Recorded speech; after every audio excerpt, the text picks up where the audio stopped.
Hello guys, hello mga ka-indie! Isang magandang araw sa inyong lahat. Summer na talaga at napakainit na ng panahon. Kaya't perfect ang araw na ito para matuto tayong gumawa ng pampalamig ngayong summer. Masarap na at masustansya pa. Dahil ang recipe natin today ay ang isa sa mga pangunahing ingredient ay makukuha lamang natin sa ating mga bakuran.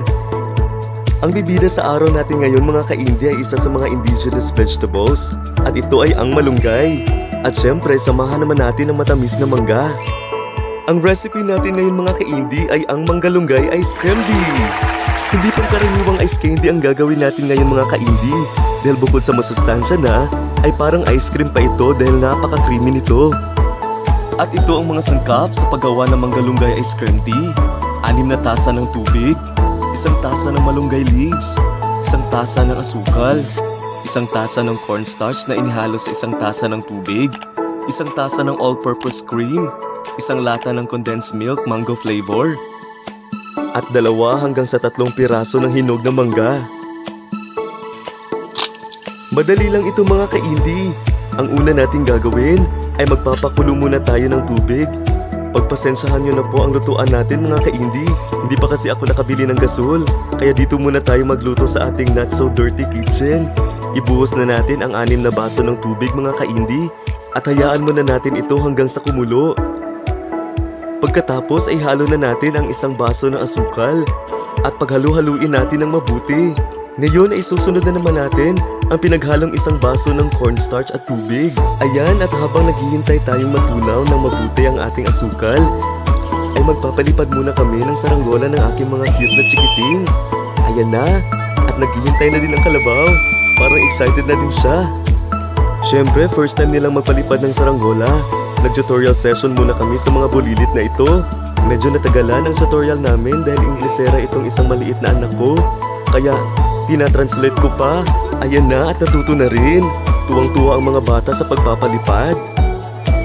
Hindi nila alam na for 20 years ngayon lang ulit ako nakagawa ng saranggola. Ngayon ay tapos na ang intermission number natin mga ka-indie.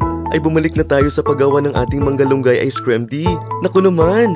Excited na ako matikman ang ice candy na ito dahil first time ko rin gumawa nito mga ka-indie. Bukas ay pamimigay namin ang mga manggalunggay ice candy sa mga kapitbahay naming mga bata. Alam kong gustong-gusto nilang kumain ng ice candy na ito. Bago pala ako pumunta dito sa farm, ay nag-blend na pala ako ng malunggay kanina sa bahay dahil hindi maabot yung extension wire hanggang dito.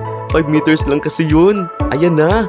At nakagawa na tayo ng katas ng malunggay. Ngayon ay handa na natin ang all-purpose cream, condensed milk na mangga flavor, at ang hinog na mangga para sa ating paghahalo mamaya. Hiwain muna natin ang mangga ng manipis.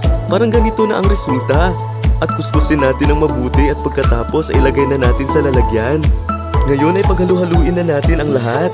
Kasama na inihanda nating boiled sugar at cornstarch kanina, ang katas ng malunggay, 1 baso ng condensed milk mango flavor at all-purpose cream. At syempre, ang ating mangga na matamis.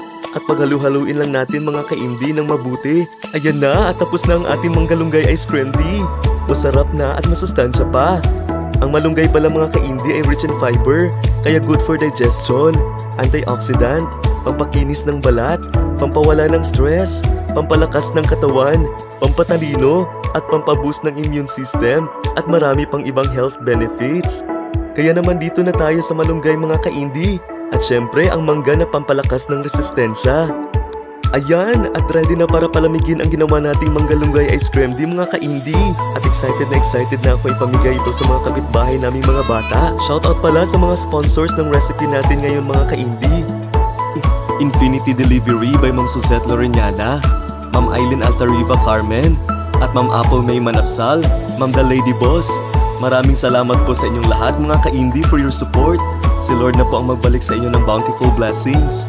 O mga ka-indie, don't forget to like, share, follow, and hit the bell button po sa ating YouTube channel to be more updated sa susunod nating mga videos sa pagdiskubre ng mga indigenous vegetables gaya ng malunggay kung paano ang mga ito gagawing katakam-takam at masustansya.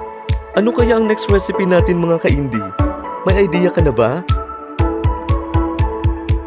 See you to our next vlog mga ka-indie. Maraming salamat!